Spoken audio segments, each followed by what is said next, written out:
Jadi nggak cerah nih Bu. Wow, itu memang nggak enak ya Pak. Cuaca cerah, hati nggak cerah. Betul, betul. Jadi nggak bisa menikmati ya. Iya. Kalau saya boleh tahu apa yang membuat hati Bapak nggak cerah? Ya, begini Bu. Saya itu kan sudah menikah ya 15 tahun sama istri saya. Dan kita sudah punya 2 orang anak.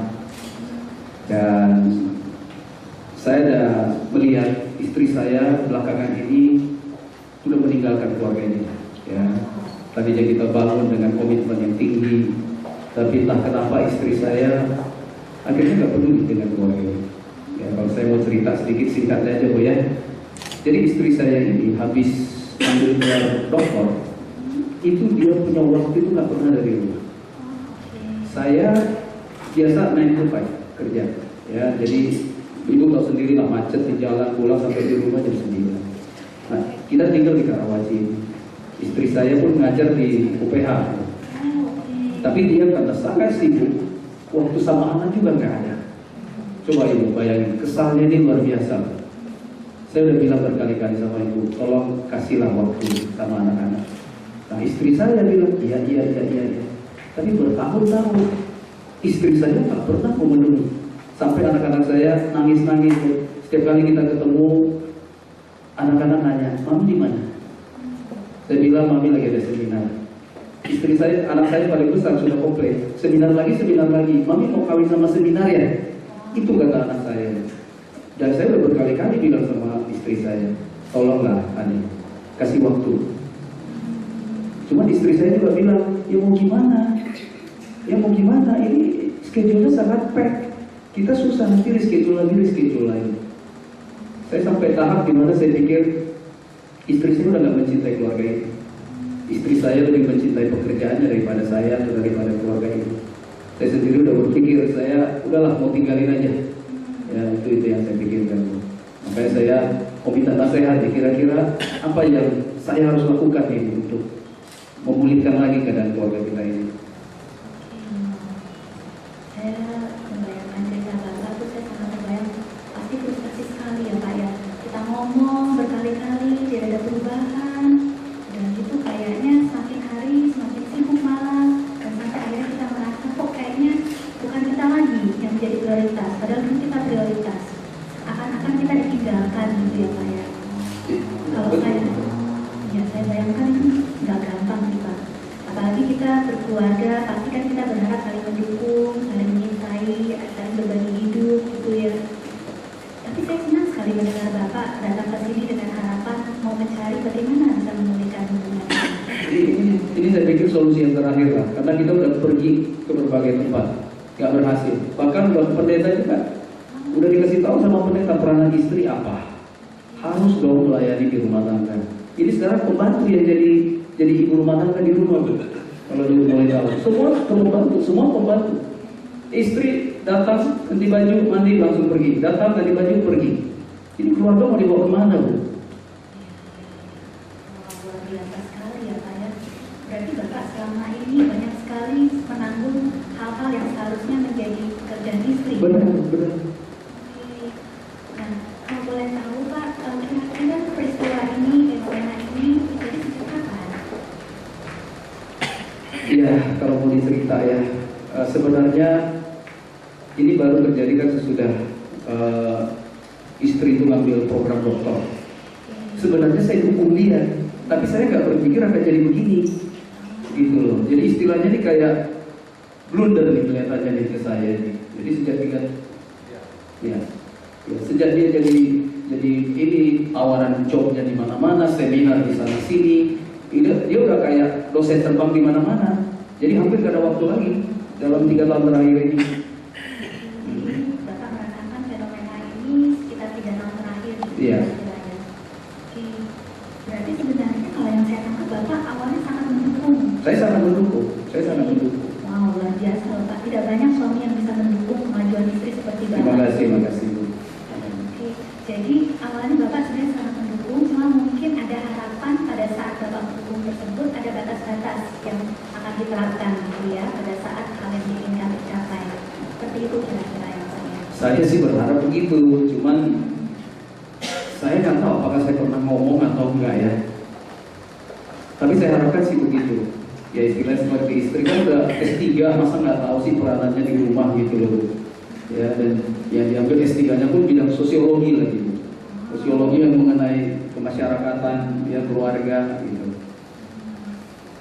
Kalau saya boleh tahu Pak, kira-kira pola komunikasi yang ada sekarang antara Bapak dengan Ibu bagaimana ya? Udah sendiri-sendiri aja, diam aja. Jadi saya juga udah berkali-kali ngomong, ya berkali-kali ngomong ini segala macam, dan istri iya tetapi nggak pernah mau ambil serius. Ya, dan kalau saya lebih seriusin, dia bilang ini tugas kerjaan. Oke, dan biasanya kalau dia ngomong ini tugas kerjaan, respon Bapak bagaimana? Istri saya itu gini, waktu dia ngomong ini, saya juga nggak bisa ngomong. Saya seperti disekap, Bu. Karena ya jujur aja, istri saya itu punya pendapatan lebih besar dari saya. Jadi gaji dia memang lebih besar. Yang beli rumah itu istri saya. Jadi saya juga nggak bisa ngomong banyak. Jadi saya ngomong apa, itu kartu trufnya dia. Kalau saya mau desak lagi, minta lagi, istri saya akan lemparin. Ini kan untuk kita. Mungkin bahasanya halus, tapi sebenarnya dia mau kasih tahu saya yang paling dominan di rumah ini. Jadi saya serba salah di sebenarnya. Oke. Pasti nggak enak ya Pak. Di satu sisi Bapak kepala keluarga, tapi di satu sisi Bapak merasa tidak bisa menjalankan fungsi tersebut secara optimal dengan kondisi yang ada. Iya. Oke. Kalau saya boleh tahu juga, kira-kira kondisi di mana istri lebih dominan dari segi penghasilan itu apakah sudah berlangsung sebelum 3 tahun terakhir ini atau baru 3 tahun terakhir ini? Sebelumnya kita sama-sama. Jadi memang istri saya itu pintar, karena dia pintar. Mungkin saya salah doa juga kali waktu saya single. Waktu single saya doa pengen dapat istri yang pintar. Terima kasih yang pintar. Tapi akhirnya ini kepintarannya ternyata membuat saya jadi diabaikan. Jadi semakin tinggi pendapatan dia, saya semakin rasanya gimana gitu. Saya susah ngomong deh kalau begini.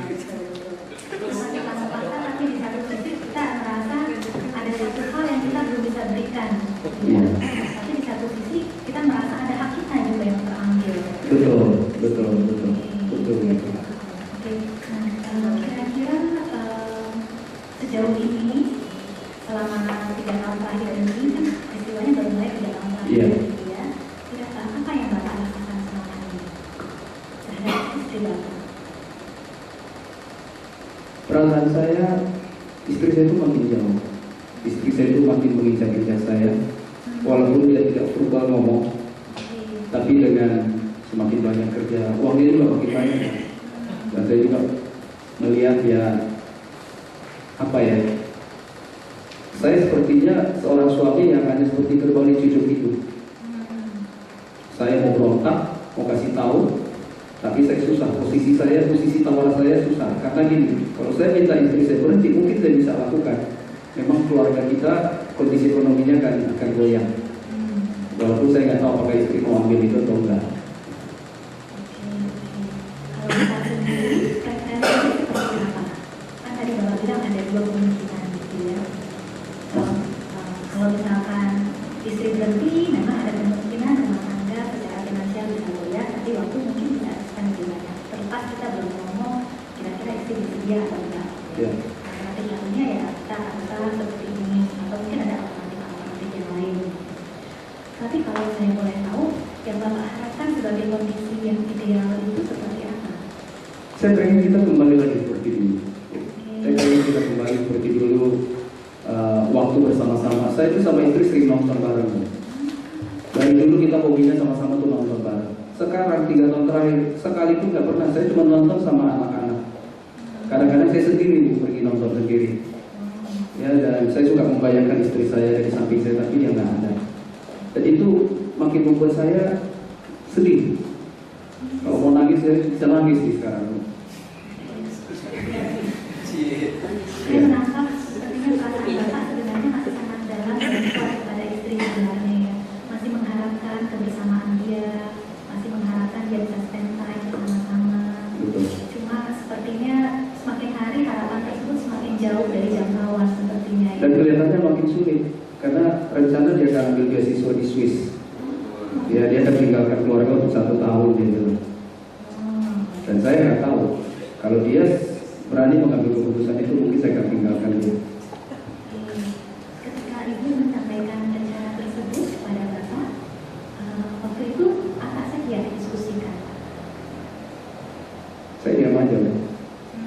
Dia ngomong, saya udah diam aja. Saya udah nggak mau bahas lagi. Biasanya kalau Bapak diam, kira-kira Ibu bisa menangkap itu sebagai suatu bentuk keberatan, atau selama ini Ibu sepertinya belum bisa menangkap kalau Bapak diam itu semaksanya apa? Enggak. Dia nggak pernah mau tanya perasaan saya. Istri saya itu orangnya go. Pokoknya apa yang di belakang biarkan, tinggalkan, maju terus, pantang mundur. Itu istri saya. Dia nggak pernah nanya perasaan saya. Itu sejak dari dulu sebelumnya? Sejak dari dulu. Makanya tadi kan yang saya suka sama istri saya ini karena dia pintar dan orangnya cukup rendah hati sih. Cuma saya nggak tahu bahwa dia nggak terlalu mengerti perasaan orang lain. Sementara saya ini orangnya melankolik, bawa feeling terus. Jadi kalau dia ini, saya bilang tersiksa 15 tahun. Tapi sepertinya yang saya tangkap sebelum 3 tahun terakhir, apakah menurut Bapak suasana pernikahan itu harmonis dan membahagiakan Bapak? Ya begitu, kita jarang bicara perasaan. Jarang kita bicara perasaan. Sampai 3 tahun terakhir ini, karena keadaan ini membuat saya makin gak tahan. Oke. Jadi kalau saya nggak salah tangkap, tolong saya dikoreksi kalau sama ya Pak. Jadi sebenarnya dari awal pernikahan pun sebenarnya jarang membicarakan hal-hal perasaan. Jarang. Cuma konflik belum terlalu muncul karena Ibu belum terlalu sibuk. Betul. Nah sekarang dengan kesibukan Ibu akhirnya terjadilah konflik, ditambah komunikasinya yang memang tidak terlalu banyak hal-hal yang dibahas tentang perasaan. Itu kira-kira ya Pak ya. Iya, betul. Betul. Kira-kira sebelum 3 tahun terakhir ini, apakah Bapak merasa pola komunikasi yang tidak membahas perasaan ini mengganggu Bapak atau itu nggak mengganggu? Saya sangat terganggu. Tapi saya udah menerima istri saya kan orangnya begitu. Jadi saya pun memakan sendiri perasaan saya. Makanya luar biasa saya suka nonton film supaya perasaan saya bisa terrefleksi di film itu. Saya bisa nangis loh nonton film sendiri karena gelap gak ada yang lihat. Itu salah satu cara untuk melepaskan emosi tersebut. Oh gitu ya. Dan Bapak sepertinya sudah menemukan salah satu cara untuk menenangkan diri pada saat Bapak sedang tinggi emosinya. Iya. Itu sebenarnya satu hal yang baik untuk dilakukan. Kalau kita boleh kembali ke yang tadi Pak. Oke, jadi Bapak merasa sebenarnya pola komunikasi selama ini sangat mengganggu, tapi sepertinya mungkin kesadaran yang sama belum ada pada Ibu kira-kira. Iya. Sebenarnya pernah ada pembicaraan ke arah sana tuh selama pernikahan dari awal sampai sekarang? Dulu pernah waktu anak kedua lahir, ya kata di situ dia mulai intens. Saya tanya sama dia, kamu masih akan terus gak di dalam karir kamu itu? Terus dia bilang, ya kita lihatlah. Sebenarnya saya udah kasih dia awareness, peringatan, warning. Karena kan anak dua nih, yang pertama waktu udah kurang, sekarang anak yang kedua. Tapi ternyata apa yang saya ngomong ini sampai berapa tahun ini, coba 12 tahun. Ya dia nggak pernah mau ambil ini dengan serius. Jadi karena dia nggak mau ambil ini serius, saya nggak pernah bahas lagi ngomongin tentang perasaan saya. Tadi kalau saya nggak salah mendengarnya, Bapak mengatakan sudah pernah memberi warning gitu kira-kira. Iya. Kalau boleh tahu kalimatnya spesifik seperti apa Pak?